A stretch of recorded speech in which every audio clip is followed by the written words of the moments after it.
کیا ٹرمپ کی administration directly involve ہو جائے گی اس کے اندر؟ بھارتیوں کا بہت انفلوئنس ہے امریکہ کے اندر، بھارت کے بہت اہم لوگ، بھارتی نژاد جو لوگ ہیں وہ امریکہ کے اندر اہم پوزیشنز کے اندر ہیں۔ آپ دیکھ لیں کہ کیش پٹیل جو ہیں وہ FBI کے ڈائریکٹر ہیں، یہ جو JD وینس گیا ہوا ہے بھارت، اس کی بیوی بھارتی ہے،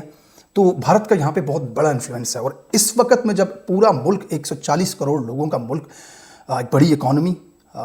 گروئنگ اکانومی جو امریکہ کے ساتھ بہت اچھے تعلقات رکھتی ہے، وہ اگر اس چیز کو پش کرتے ہیں اور اس چیز کو ریلیٹ کرتے ہیں، جو ریسنٹلی ہمارے ہاں ایک تقریر ہوئی، بڑی وائرل ہوئی، اور اس کے اندر ذکر کیا گیا کشمیر ہماری شاہراہ ہے، اور وہاں ٹو نیشن تھیوری کے اوپر بات کی، اور اس حملے کے ساتھ جیسے اس کو ریلیٹ کیا جاتا ہے تو چیزیں اس طرف جاتی بھی نظر آتی ہیں کہ شاید اس کے اندر کوئی ایسی گیم بھی ہو کہ جناب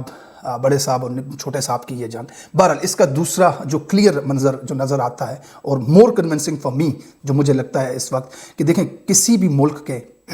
جو ادارے ہوتے ہیں وہ اپنے ملک میں اپنی اپنی لمٹس کے اندر آ کر کے کام کرتے ہیں، وہ تنخواہ لیتے ہیں، صبح 9 بجے سے شام 5 بجے تک ان کی ڈیوٹی ہوتی ہے، وہ اپنا کام کر کے جاتے ہیں۔ یہ ملک، یہ ایک نظام ہوتا ہے، تو عدلیہ اپنا کام کر رہی ہوتی ہے، فوج اپنا کام کر رہی ہوتی ہے، سیکیورٹی ادارے، انٹیلیجنس ISI ہے یا را ہے، ان کا جو کام ہے وہ یہی ہوتا ہے کہ دشمن کی ہر چال کے اوپر نظر رکھنا اور کہیں بھی ان کو لو پول نظر آئے جہاں پہ اس سے فائدہ اٹھا لینا۔ تو اب دیکھنے کی بات یہ ہے کہ انفارچونیٹلی پاکستان کن چیزوں میں پڑا ہوا ہے، اس کو اٹھا لو، اس کو کوٹ دو، اس کا ووٹوں کا بکسا اٹھا لو، اس کو جتوا دو، اس کو ہروا دو، ویگو ڈالے شہروں کے اندر گھوم رہے ہیں، تو انہی سب چیزوں کے اندر پاکستان پڑا ہوا ہے۔ لیکن انڈیا نے یہاں پہ کیا کیا، انہوں نے اس ٹائمنگ کو کیسے اویل کیا کہ ان کی جو انٹیلیجنس تھی، ان کے جو ادارے تھے، وہ مکمل طور پہ ہر چال پہ نظر رکھے ہوئے تھے اور صحیح وقت کا انتظار کر رہے تھے۔ جیسے ہی بڑے صاحب کی تقریر آئی اور اس تقریر کے اندر اس طرح کی باتیں، دنیا کے کسی بھی ملک کے کسی بھی آرمی چیف کی اس طرح کی تقریر نہیں ہوتی، یہ پاکستان کے اندر صرف ہوتا ہے۔ تو اس تقریر کے اندر وہ جملے، وہ باتیں بھارت کے کشمیر کے حوالے سے، ٹو نیشن تھیوری کے حوالے سے، تو پھر اگلی ٹائمنگ آپ دیکھیں کہ وہاں پہ جیسے JD وینس آتا ہے امریکہ کا وائس پریزیڈنٹ، اور پھر یہ انسیڈنٹ وہاں پہ ہو جاتا ہے۔ اب وہ پاکستان کو سفارتی محاذ پر گھسیٹ سکتے ہیں، UN کے اندر گھسیٹ سکتے ہیں، عالمی عدالتوں کے اندر گھسیٹ سکتے ہیں، امریکہ کے اندر اپنی لابنگ کو مزید مضبوط کر سکتے ہیں کہ ریلیٹ کر کے ان چیزوں کو کہ یہ دیکھیں سر، وہاں تو سوچ ہی یہ ہے، آرمی کے جو سپہ سالار ہیں ان کی یہ سوچ ہے، اور اس کے کچھ دنوں بعد یہ چیزیں ہو جاتی ہیں۔ تو بھارت نے جو ٹائمنگ اس کے لیے کی، کیونکہ اس کے جو ایویڈنس ہیں وہ اس طرح کے ہیں کہ ان کے اوپر کوئی بھی یقین نہیں کر سکتا کہ حملہ ہونے کے 5 منٹ بعد پاکستان کے اوپر الزام لگ کیسے سکتا ہے، ہاؤ از اٹ پاسبل کہ آپ چیخ کر پاکستان کے الزام، اور ایک ایسی جگہ جہاں پہ 7 لاکھ آرمی آپ کی ڈپلوائے ہے، ایک ایسا ٹورسٹ اسپاٹ ہے جس کے اوپر غیر ملکی بھی آ کر کے موجود، تو وہاں پہ سیکیورٹی نہیں، جنگل سے 4 بندے آتے ہیں آ کر کے وہاں پہ وہ یہ سب کر جاتے ہیں۔ تو یہ گیم ساری کلیئر نظر آتی ہے لوگوں کو، یار یہ فالس فلیگ آپریشن ہے، یہ بھارت نے اپنی مرضی سے کیا۔ لیکن دیکھیں یہاں پہ سمجھنے والی بات یہ ہے کہ اس سے وہ پاکستان کو کتنا بڑا نقصان پہنچا سکتے ہیں۔ انفارچونیٹلی پاکستان کے جو ادارے یا پاکستان کے جو ذمہ داران ہیں وہ میرے پیچھے پڑے ہوئے ہیں، آپ کے پیچھے پڑے ہوئے ہیں، عمران خان کے اوپر 200 کیس کر رہے ہیں، صبح اٹھ کے ان کی ڈیوٹی یہ ہوتی ہے، بندہ پکڑو جو آ کے تھانے میں FIR درج کروائے، صبح اٹھ کے آ کے ان کی ڈیوٹی یہ ہوتی ہے کہ جج بدلواؤ، جج کو یہ خط دو، جا کے جج کے گھر میں کیمرہ لگاؤ، اس کی ویڈیو بنا دو۔ تو ان کاموں میں تو پھر ظاہر سی بات ہے انڈیا نے ریسنٹلی آپ کے سامنے ایکٹیویٹیز کی، پاکستان کے اندر شہروں کے اندر آ کے اپنے ٹارگٹس کو وہ مارتے رہے ہیں۔ جیلم کے اندر یہ سارا واقعہ ہوا پچھلے دنوں، حافظ سعید کے حوالے سے جو باتیں کہ ان کو مار دیا گیا، لیکن بعد میں وہ خبر آئی کہ وہ نہیں تھے، ان کے ساتھی تھے۔ وہ تو اس طرح کی ٹارگیٹڈ ایکٹیویٹیز کر رہا ہے پاکستان کے اندر۔ انفارچونیٹلی پاکستان میں اس وقت امن نہیں ہے، پاکستان کے اندر اس وقت دہشت گردی عروج پہ ہے، پاکستان کے اندر معاشی استحکام اس وقت نہیں ہے، پاکستان کے اندر اردلی حکومت سے نہ یہ معیشت سنبھالی جا رہی ہے، نہ امن و امان کی صورتحال سنبھالی جا رہی ہے، نہ یہ دشمن کو کاؤنٹر کر پا رہے ہیں، نہ ان سے سوشل میڈیا کے اوپر بیانیہ بن رہا ہے۔ پاکستان اس وقت انٹرنیشنل دنیا کے سامنے بالکل اکیلا ہوا ہے۔ افغانستان جیسا ملک بھی ہمارے ساتھ نہیں کھڑا، ایران ہمارے ساتھ نہیں کھڑا،